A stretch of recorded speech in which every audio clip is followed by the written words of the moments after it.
ಚುಕ್ಕಿ ತಾರೆ ಸೀರಿಯಲ್ನಲ್ಲಿ ಪುಟ್ಟ ಹುಡುಗಿ ಚುಕ್ಕಿಗೆ ಅವಳ ಅಮ್ಮ ಮತ್ತು ಡಾಕ್ಟರ್ ಅವಳಿಗೆ ಕಾಲಿಲ್ಲ, ನಡೆಯೋದಕ್ಕಾಗಲ್ಲ ಅನ್ನೋ ಸತ್ಯನ ಚುಕ್ಕಿಗೆ ಹೇಳಿರ್ತಾರೆ.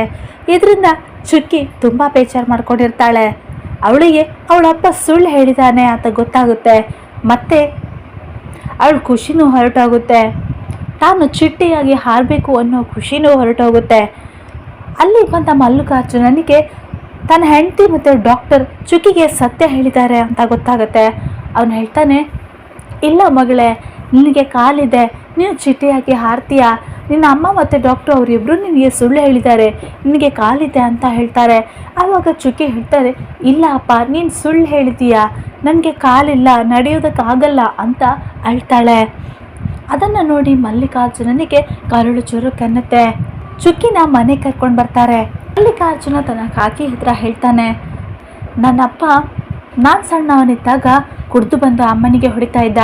ಅವನು ಸತ್ತ ಅಂದಾಗ ನನಗೇನು ಬೇಜಾರಾಗಲಿಲ್ಲ. ಅಮ್ಮನಿಗೆ ಹೊಡೆತ ಬೀಳೋದು ತಪ್ಪುತ್ತಲ್ಲ ಅಂತ ನೆಮ್ಮದಿ ಆಗಿತ್ತು. ಆವಾಗ ನನ್ನ ಮನಸ್ಸಿನಲ್ಲಿ ಬಂದಿದ್ದು, ನಾನು ಅಪ್ಪ ಆದಾಗ ನನ್ನ ಮಗುನ ನನಗೇನು ಸಿಗಲಿಲ್ವೋ ಅದನ್ನೆಲ್ಲ ಕೊಟ್ಟು ಬೆಳೆಸಬೇಕು ಅಂತ ಆಸೆ ಪಟ್ಟಿದ್ದೆ. ಆದರೆ ಇವಾಗ ನನ್ನಲ್ಲಿ ನನ್ನ ಮಗುಗೆ ಕೊಡೋದಕ್ಕೆ ಏನೂ ಇಲ್ಲ. ಇವತ್ತು ನನ್ನಿಂದಾನೇ ನನ್ನ ಮಗಳ ಸಂತೋಷನೇ ಹಾಳಾಗಿದೆ ಅಂತ ದುಃಖಪಡ್ತಾನೆ.